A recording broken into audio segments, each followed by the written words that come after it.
हुजूर के पत्थर रखने के बाद पहला पत्थर अबू बकर ने रखा, दूसरा पत्थर उमर ने रखा, तीसरा पत्थर उस्मान गनी ने रखा। ये तरतीब बता रही है कि नबी के बाद पहला खलीफा अबू बकर होंगे, दूसरा खलीफा उमर होंगे और तीसरा खलीफा उस्मान गनी। सैयद अबरार व अखियार हुजूर नबी अकरम नूर मुजस्सम सल्लल्लाहु अलैहि वसल्लम की बारगाह में झूम झूम कर दरूद शरीफ का नजराना पेश करें और पढ़ें अल्लाहुम्मा सल्लल्लाहु अलैहि व सय्यदिना व शफीना व हबीबिना व मुहम्मदिन मुबारक व सल्लिम सलातु व सलामन अलैका या रसूल अल्लाह सल्लल्लाहु तआला अलैहि वसल्लम। हज़रात, आज का यह अज़ीम शान प्रोग्राम जिसमें हम और आप हाज़िरी की सआदतें हासिल कर रहे हैं, पूरी कामयाबी के साथ अपनी मंजिल की तरफ रवां दवां है। इशा के बाद से लेकर अब तक नातो मनक़बत का हसीन सिलसिला आप समाअत कर रहे हैं और मेरी तकरीर के बाद भी नातो मनक़बत का सिलसिला जारी रहेगा और इंशाअल्लाह बहुत शानदार तकरीर भी आपको सुनने को मिलेगी। मैं जलसे के तमाम अरकान, मुंतज़मीन, तमाम नौजवानों को मुबारकबाद पेश करता हूँ कि उन्होंने बड़ा खूबसूरत जलसा सजाया, बहुत शानदार इंतज़ाम किया। अल्लाह रब्बुल इज़्ज़त इन तमाम भाइयों को सेहत व सलामती अता फरमाए, इनके कारोबार में बेहिसाब बरकतें नाज़िल फरमाए। मैंने जिस आयत करीमा की तिलावत की उसमें अल्लाह रब्बुल इज़्ज़त इरशाद फरमाता है वकुल्लम वअदल्लाहुल हुस्ना, और अल्लाह ने सारे सहाबा से जन्नत का वादा फरमाया है।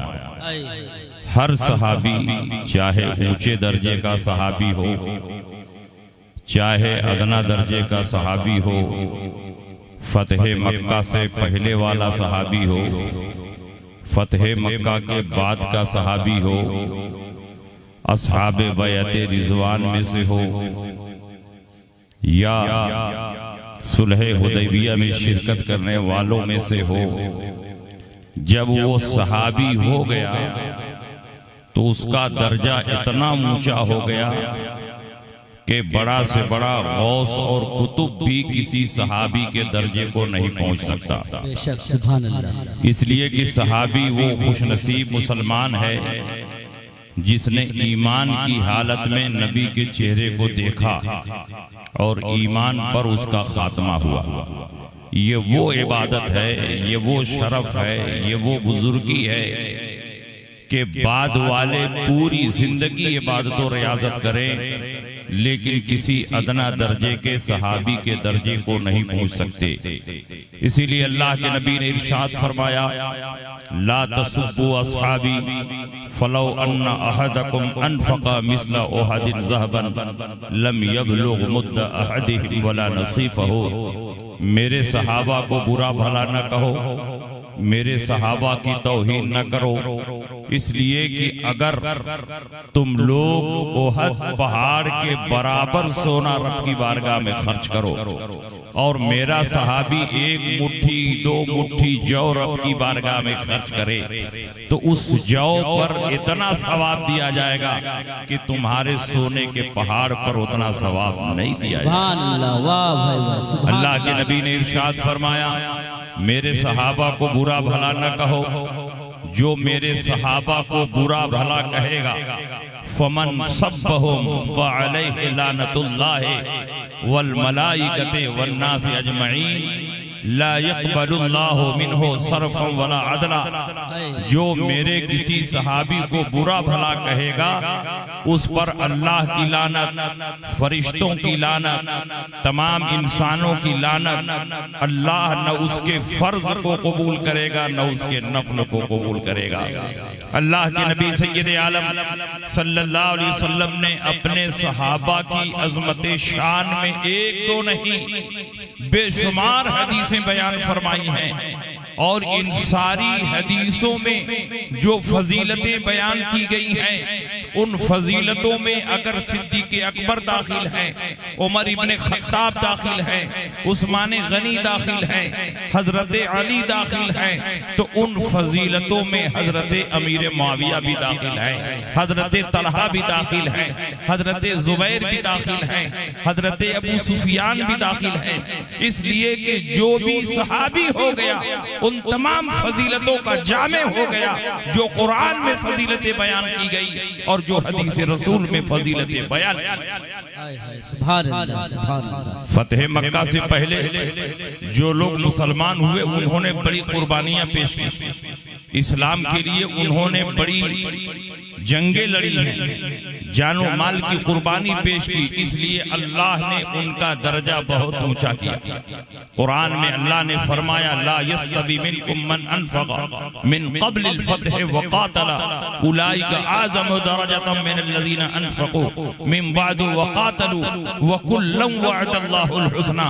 जो लोग फतेह मक्का से पहले मुसलमान हुए और जानो माल की कुर्बानी पेश की और जिन्होंने फतेह मक्का के बाद जानो माल की कुर्बानी पेश की, क्या ये दोनों गिरोह बराबर है? नहीं। फतेह मक्का से पहले जिन्होंने जानो माल की कुर्बानी पेश की है उनका दर्जा बहुत ऊंचा है, और फतेह मक्का के बाद जिन्होंने जानो माल की कुर्बानी पेश की उनका दर्जा कम है।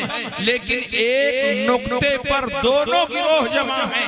वकुल्लम वअदल्लाहुल हुस्ना, अल्लाह ने सारे सहाबा से जन्नत का वादा फरमा लिया है। जो सहाबी बन गया उसका जन्नती होना कुरान अजीम की आयत करीमा से साबित। वाह वाह, सुभान अल्लाह, सुभान अल्लाह। जिसको अल्लाह जन्नती फरमाए उसको कोई मुसलमान जहन्नमी कह सकता है, और जिसको अल्लाह अपनी रजा की सनद अता फरमाए कोई मुसलमान उससे नाराज नहीं हो सकता। वस्साबिकून अल-अव्वलूना मिनल मुहाजिरीन वल अंसार वल्लज़ीना तबऊहुम बिइहसान रज़ियल्लाहु अन्हुम व रज़ू अन्हु।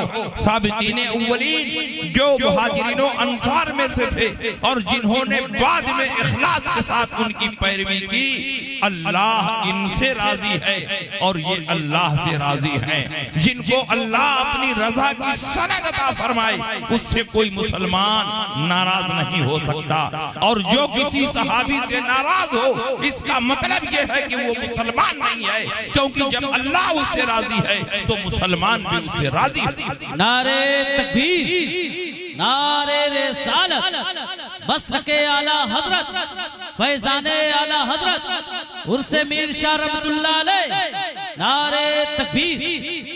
अल्लाह के नबी ने इरशाद फरमाया उलाइका असहाबु मुहम्मद सल्लल्लाहु अलैहि वसल्लम कानू अफज़ल हाज़िहिल उम्मा व अबर्रहा क़ुलूबन व आमक़हा इल्मन व अक़ल्लहा तकल्लुफ़न इख्तारहुमुल्लाह लिसुहबति नबिय्यिही व लिइक़ामति दीनिही। ये मोहम्मद सल्लल्लाहु अलैहि वसल्लम के सहाबा हैं। अल्लाह ने इनके दिलों को सबसे ज्यादा मुत्तकी और परहेजगार बनाया है। इल्म में सबसे ज्यादा इनको गहराई और गहराई अता फरमाई है, और दुनिया की ज़ेबो ज़ीनत चमक दमक से ये अलग थलग रहते हैं। इनको दुनिया से कुछ लेना देना नहीं है। ये वो मुक़द्दस नफूसे कुद्सिया है कि अल्लाह ने अपने हबीब की सोहबत के लिए और उनके दीन की नुसरत और हिमायत के लिए इनको चुन लिया है। इसलिए तुम लोग सहाबा की फजीलत को जानो, उनके हक को पहचानो। दुनिया का कोई भी गिरोह, दुनिया का कोई भी तबका, चाहे वो मुत्तकी हो, चाहे वो परहेजगार हो, चाहे वो वली हो, किसी सहाबी के दर्जे को नहीं पहुंच। तो बताइए सहाबा का एहतराम हमारे ऊपर लाजिम और जरूरी है कि नहीं? और अहले बैत का एहतराम भी हमारे ऊपर लाजिम और जरूरी। हम सहाबा को छोड़कर सिर्फ और सिर्फ अहले बैत की मोहब्बत का दावा नहीं करते, और हम अहले बैत को छोड़कर सिर्फ और सिर्फ सहाबा से मोहब्बत का दावा नहीं करते। इसलिए कि आज के दौर में सहाबा को छोड़कर सिर्फ और सिर्फ अहले बैत की मोहब्बत का दावा करना ये राफिजियत है, और अहले बैत को छोड़कर सहाबा की मोहब्बत का दावा करना ये खारिजियत है, और दोनों से मोहब्बत करना यही मसलक के आला हजरत है। सुन्नत का है बेड़ा पार, अस्हाबे हुजूर नज्म है और नाव है इतरत रसूलुल्लाह। सुभान अल्लाह, सुभान अल्लाह। तो हम सहाबा से भी मोहब्बत करेंगे और अहले बैत से भी मोहब्बत करेंगे, यही सुन्नी होने की पहचान है। और आज के दौर में एक बहुत बड़ा फितना चल रहा है, उस फितने से आगाह करना भी मुसलमानों को जरूरी और लाजिम। और मुझे फरमाइश की गई कि उस पे आप बोलिए। कायनात में अंबिया और मुरसलीन के बाद सबसे अफजल सहाबा और सहाबा में सबसे अफजल हजरत अबू बकर सिद्दीक। सुभान अल्लाह। इस पूरी कायनात में अंबिया और मुरसलीन के बाद अल्लाह ने जिन इंसानों को सबसे ज्यादा फजीलत अता फरमाई है वो सहाबे किराम हैं। और सहाबे किराम में जिस हस्ती को अल्लाह ने अंबिया और मुरसलीन के बाद सबसे अफजल बनाया है वो हजरत अबू बकर सिद्दीक। सुभान अल्लाह। और जो सबसे अफजल होगा वही पहला खलीफा होगा। इसीलिए तमाम मुहाजिरीनों अंसार ने सकीफा बनी साइदा में मीटिंग की और हजरत अबू बकर सिद्दीक के हाथ पर बैअत की और उनको खलीफा अव्वल मुंतखब किया। क्योंकि रसूल पाक सय्यद आलम सल्लल्लाहु अलैहि वसल्लम ने अपनी जिंदगी में एक दो नहीं बेशुमार हदीसों में ये इशारा फरमा दिया था कि मेरे बाद सिद्दीक अकबर खलीफा। आप बुखारी शरीफ की हदीस उठाई, ये हदीस बुखारी शरीफ में एक दो जगहों पर नहीं 7-8 जगहों पर अलग अलग उन्वान के साथ इमाम बुखारी ने इसको बयान किया।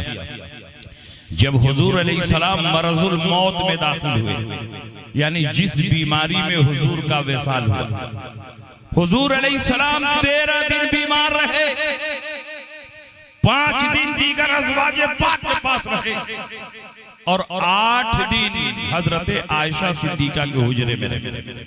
जब हुजूर अलैहिस्सलाम दूसरी बीवियों के पास रहे तो बार बार फरमाते रहे, कल मैं कहाँ रहूंगा, कल मैं कहाँ रहूंगा।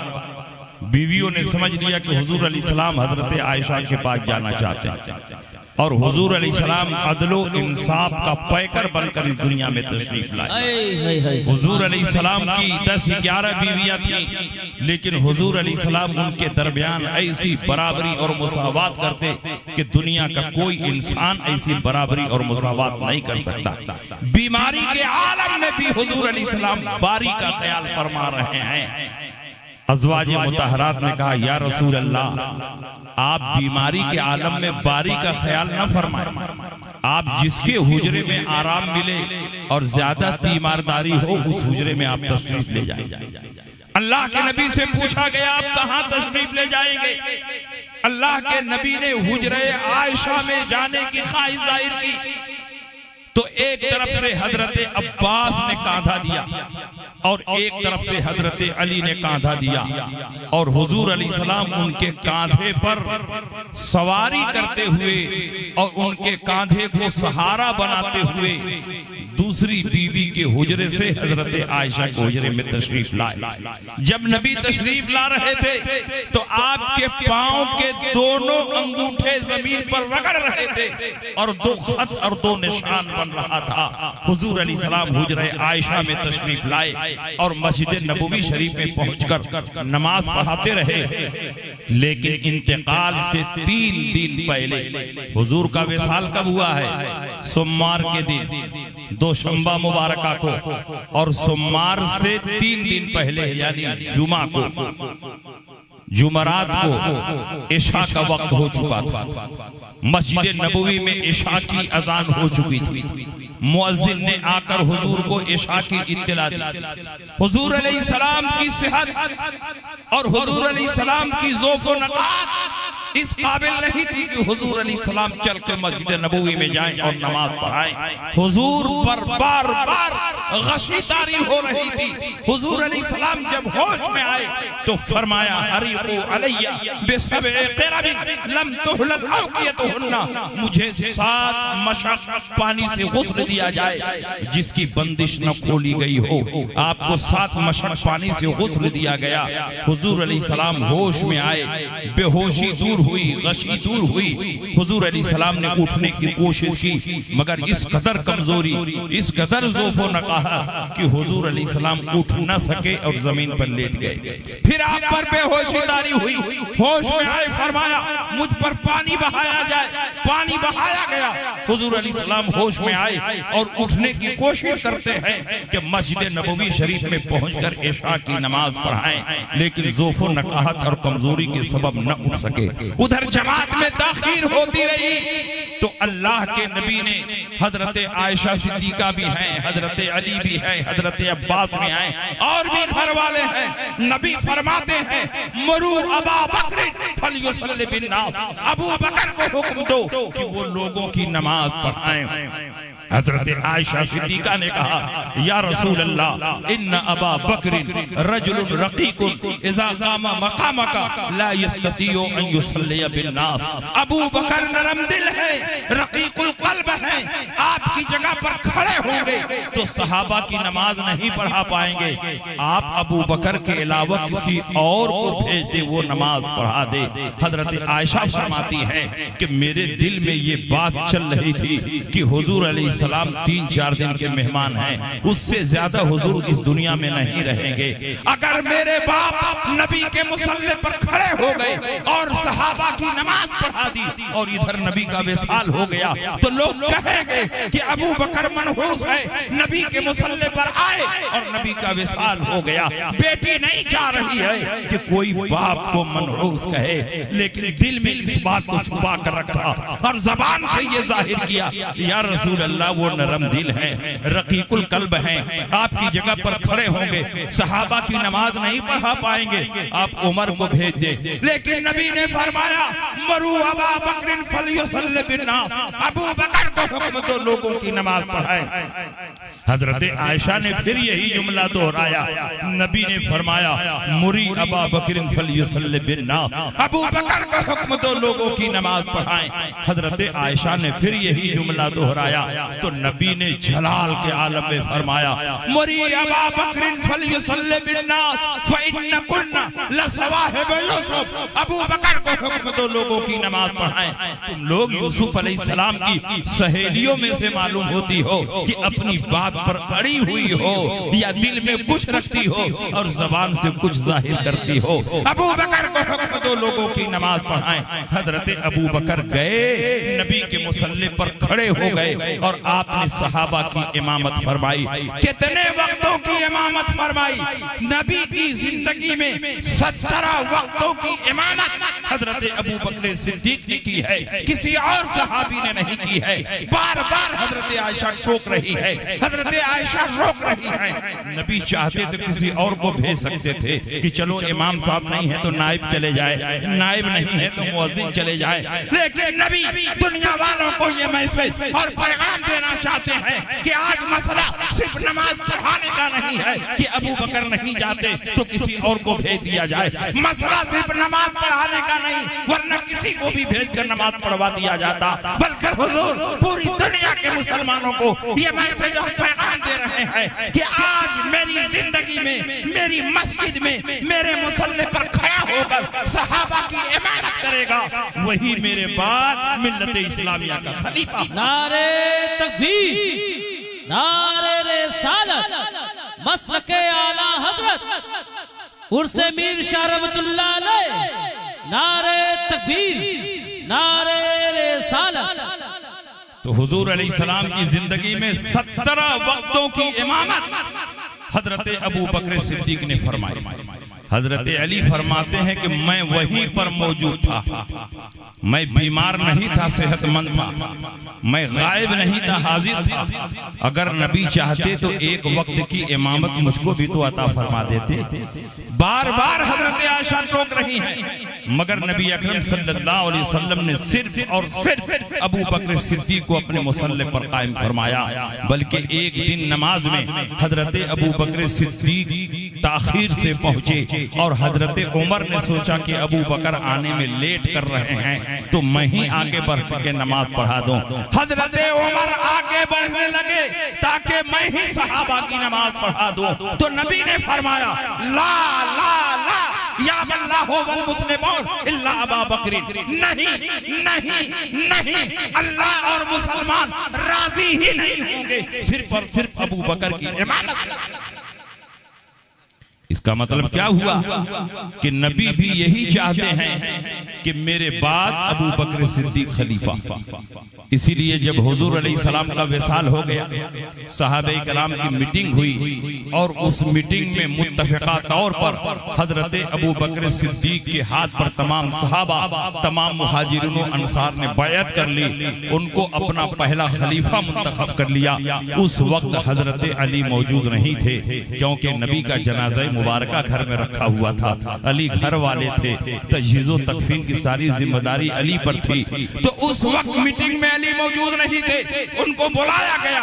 हजरत अबू बकर ने बुलाया और कहा, ए अली, आप हुजूर अलैहिस्सलाम के बहुत करीबी हैं, हुजूर के दामाद हैं और चचाजाद भाई हैं, और आप हुजूर के कराबतदार हैं, बेशुमार आपके फजाइल हैं, आप उम्मत में इख्तिलाफ पसंद नहीं करेंगे। तमाम सहाबा ने मुझको खलीफा मुंतखब कर लिया है। हजरत अली ने फरमाया, ऐ खलीफा रसूल, आपको घबराने की कोई जरूरत नहीं। कद्दमका रसूलुल्लाह सल्लल्लाहु अलैहि वसल्लम फमन अलज़ी युअखिरुका। जब रसूल पाक ने अपनी जिंदगी में आपको आगे बढ़ा दिया है, तो कौन है जो आपको पीछे कर सकता है? हम उससे राजी हैं जिससे रसूल पाक राजी होकर गए। रज़ीना लिदुनियाना बिमन रज़िया बिही रसूलुल्लाह सल्लल्लाहु अलैहि वसल्लम लिदीनिना। हम अपनी दुनिया के मामले में उससे राजी है जिससे रसूल पाक हमारे दीन के मामले में राजी है। तो हजरत तकबीर, नारे रिसालत, सुभान अल्लाह सुभान अल्लाह। तो हजरत अली ने भी हजरत अबू बकर सिद्दीक के हाथ पर बैअत कर लिया। तो सच्चा मौलाई वही है जो हजरत अबू बकर सिद्दीक को पहला खलीफा माना, क्योंकि हजरत अली ने उनको पहला खलीफा माना। बार बार अली से पूछा गया कि सहाबा में सबसे अफजल कौन है, तो हजरत अली ने फरमाया कि सहाबा में सबसे अफजल हजरत अबू बकर सिद्दीक हैं, उसके बाद उमर हैं। आपके बेटे मोहम्मद बिन हनफिया ने पूछा कि हुजूर सहाबा में सबसे अफजल कौन है, तो हजरत अली ने फरमाया अबू बकर। कहा उसके बाद कौन है, कहा हजरत उमर इब्न खत्ताब। तो बेटे ने सोचा कि अगर फिर पूछूं कि उसके बाद कौन है, तो हजरत उस्मान का नाम ले लेंगे, इसलिए बेटे ने कहा अब तो आप ही अफजल होंगे। तो हजरत अली ने कहा नहीं, माना इल्ला रजुलुन मिनल मुस्लिमीन, मैं कुछ नहीं हूँ, मैं तो एक आम मुसलमान हूँ। मैं आपसे पूछना चाहता हूँ कि हजरत सिद्दीक़ अकबर की अफजलियत का ऐलान खुद अली ने किया है, उमर की अफजलियत का ऐलान अली ने किया है, और उस्मान गनी की अफजलियत का ऐलान अली ने किया है। तो जिनको अली ने सबसे अफजल माना, उनको सबसे अफजल मानना, यही सच्चा मौलाई होने की दलील है। और सुनिए, नबी अकरम सल्लल्लाहु अलैहि वसल्लम हिजरत फरमाकर जब मदीना मुनव्वरा गए, तो शायद आपको तारीख मालूम नहीं है। जब हुजूर मदीना मुनव्वरा हिजरत फरमाकर गए, तो मदीना में दाखिल होने से पहले कोबा बस्ती में हुजूर ने क़याम फरमाया और वहां एक मस्जिद की बुनियाद रखी जिसको मस्जिद कुबा कहते हैं। हिजरत के बाद पहली मस्जिद मस्जिद कुबा ही है। लमस्जिदुन उस्सिसा अला तक़वा मिन अव्वल यौमिन अक़वन तक़ूम फीहि रिजालुन युहिब्बूना अन यतताहरू वल्लाहु युहिब्बुल मुत्तक़ीन। ये किस मस्जिद के बारे में आयत करीमा उतरी? ये उसी मस्जिद के बारे में जिसको आज हम और आप मस्जिद कुबा कहते हैं। 2-3 दिन में ये मस्जिद बन गई। सहाबे किराम अपने कंधों पर पत्थर ढो ढो कर लाते और हुजूर अलैहिस्सलाम अपने हाथों से दीवार की चुनाई की। जब छोटी सी मस्जिद तैयार हो गई, हुजूर अलैहिस्सलाम ने उसमें नमाज पढ़ी, तो अब उसके बाद हुजूर मदीना मुनव्वरा में दाखिल होने का प्रोग्राम बना रहे हैं। और मदीना के सहाबा मदीने के बाहर सनियतुल वेदा के पास आकर हुजूर का इंतजार फरमा रहे थे, और मदीने की छोटी छोटी बच्चियां हुजूर की शान में नगमा संज होना चाहती थी। तलअल बद्रु अलैना मिन सनियतिल वदाई वजब शुक्रु अलैना हुजूर अलैहिस्सलाम जब मदीना मुनव्वरा में दाखिल हुए तो सहाबे किराम ने जुलूस की शक्ल में हुजूर अलैहिस्सलाम का इस्तकबाल किया। मदीना मुनव्वरा की छोटी छोटी बच्चियों ने हुजूर की मोहब्बत में तराने गाए और मदीना मुनव्वरा के अंसारी सहाबा आगे बढ़ बढ़कर हुजूर की ऊंटनी की रस्सी पकड़ने लगे, नकेल पकड़ने लगे कि ये ऊंटनी मेरे दरवाजे पर रुक जाए तो हुजूर को मैं अपने घर ठहरा लूं और मेजबानी का शरफ मुझे हासिल हो। आगे बढ़कर सहाबा हुजूर की ऊंटनी की रस्सी पकड़ने लगे तो नबी ने फरमाया मेरी ऊंटनी की रस्सी छोड़ दो, फइन्नहा मामूरतुम मिनल्लाह, क्योंकि मेरी ऊंटनी अल्लाह की तरफ से मामूर है कि किसके दरबार पर ठहरना है। वो तुम्हारे रोकने से नहीं रुकेगी बल्कि अल्लाह की तरफ से हुक्म हो चुका है कि किसके दरवाजे पर मेरी ऊंटनी ठहरेगी। वो ऊंटनी मदीने में चलती रही, गलियों में चलती रही और सबसे आखिर में एक मकान था हजरत अबू अय्यूब अंसारी का, उनके मकान के सामने वो ऊंटनी जाकर बैठ गई। नबी ने फरमाया कि यही मकान मेरी क़यामगाह है, मेरा सामान यहाँ रखा जाए। अबू अय्यूब अंसारी आगे बढ़े, हुजूर का इस्तकबाल किया, हुजूर अलैहिस्सलाम का सामान उतारा गया और अबू अय्यूब अंसारी के मकान पर हुजूर अलैहिस्सलाम ठहर गए और अबू अय्यूब के मकान के सामने एक लंबी चौड़ी जमीन थी। हुजूर अलैहिस्सलाम ने फरमाया कि ये किसकी जमीन है, अगर ये जमीन मिल जाती तो मैं इसी जमीन पर मस्जिद नबवी की तामीर करना चाहता हूँ। लोगों ने बताया कि 2 यतीम बच्चों की जमीन है। हुजूर अलैहिस्सलाम ने फरमाया कि उनको बुलाया जाए। वो 2 यतीम बच्चे आए। हुजूर अलैहिस्सलाम ने फरमाया कि ये तुम लोगों की जमीन है। कहा हाँ या रसूल अल्लाह। हुजूर ने फरमाया कि अगर तुम लोग ये जमीन बेच दो तो मैं इसी जमीन पर मस्जिद नबवी की तामीर करना चाहता हूँ। उन दोनों यतीम बच्चों ने कहा या रसूल अल्लाह, बेचने की क्या जरूरत है, ये जमीन हम आपकी मोहब्बत पर कुर्बान करते हैं, इस जमीन पर आप मस्जिद नबवी बनाएं। हुजूर ने फरमाया नहीं, तुम लोग यतीम हो, जब तक तुम लोग कीमत नहीं लोगे इस जमीन पर मैं मस्जिद की बुनियाद नहीं रखूंगा। उन बच्चों ने कहा या रसूल अल्लाह, हम दिल से जमीन दे रहे हैं, आप कबूल फरमा लें। हुजूर ने फरमाया हरगिज़ नहीं, जब तक तुम लोग कीमत नहीं लोगे इस जमीन पर मैं मस्जिद नहीं बनाऊंगा। उन दोनों यतीम बच्चों ने कहा या रसूल अल्लाह, जब आप इसरार फरमा रहे हैं तो 10 दीनार कीमत अदा फरमा दें। तो जब कीमत तय हो गई 10 दीनार तो हुजूर अलैहिस्सलाम ने फरमाया ऐ अबू बकर, आगे बढ़ो और अपनी जेब से इस जमीन की कीमत अदा करो। वो जमीन जिस पर मस्जिद नबवी शरीफ बनाई गई, उस जमीन को किसी और ने खरीद कर वक्फ नहीं किया है, बल्कि हजरत अबू बकर सिद्दीक ने खरीद कर वक्फ किया है। हजरत अबू बकर सिद्दीक आगे बढ़े, अपनी जेब से 10 दीनार निकाला और उन यतीम बच्चों को दिया और फिर वो जमीन मस्जिद नबवी के लिए वक्फ कर। सुभान अल्लाह। जब जमीन खरीदारी हो गई तो हुजूर अलैहिस्सलाम ने संगे बुनियाद का जलसा रखा। सारे मुहाजिरीन और अंसार जमा हुए, बुनियाद खोदी गई तो हुजूर अकरम सल्लल्लाहु अलैहि वसल्लम ने बुनियाद का पहला पत्थर अपने हाथ से रखा। अबू बकर सिद्दीक से फरमाया है अबू बकर, एक पत्थर तुम भी लेकर आओ और मेरे पत्थर के बगल में अपना पत्थर रख दो। अबू बकर सिद्दीक ने पत्थर रख दिया। उमर से फरमाया है उमर, एक पत्थर तुम लेकर आओ और अबू बकर के बगल में अपना पत्थर रख दो। हजरत उमर ने रख दिया।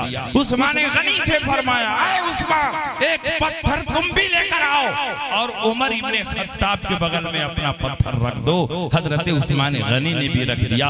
अब हुजूर अलैहिस्सलाम के पत्थर रखने के बाद तरतीब क्या बन रही है? हुजूर के पत्थर रखने के बाद पहला पत्थर अबू बकर ने रखा, दूसरा पत्थर उमर ने रखा, तीसरा पत्थर उस्मान गनी ने रखा। ये तरतीब बता रही है कि नबी के बाद पहला खलीफा अबू बकर होंगे, दूसरा खलीफा उमर होंगे और तीसरा खलीफा उस्मान गनी। नारे तकबीर, नारे रिसालत, मसलके आला हजरत, फैजाने आला हजरत, नारे तकबीर, नारे रिसालत। जो अफजलियत की तरतीब है वही खिलाफत की तरतीब है। सबसे अफजल अबू बकर थे तो पहला खलीफा वो हुआ। उनके बाद उमर थे तो दूसरा खलीफा वो बने, उनके बाद उस्मान गनी थे तो तीसरा खलीफा वो बने, उनके बाद हजरत अली थे तो चौथा खलीफा हजरत अली बने। अहले सुन्नत का इस बात पर इजमा और इत्तेफाक है कि जो अफजलियत की तरतीब है वही खिलाफत की तरतीब है। जो सबसे अफजल होगा नबी के बाद पहला खलीफा वही होगा। बेशक, सुभान अल्लाह। और सुनिए, एक ऐसी हदीस भी हम आपके सामने बयान करते हैं कि इसके जितने रावी हैं सब अहले बैत हैं, सब सादाते किराम। इससे अंदाजा होगा कि सहाबा का भी इजमा था और अहले बैत का भी इजमा है कि सहाबा में सबसे अफजल हजरत अबू बकर सिद्दीक।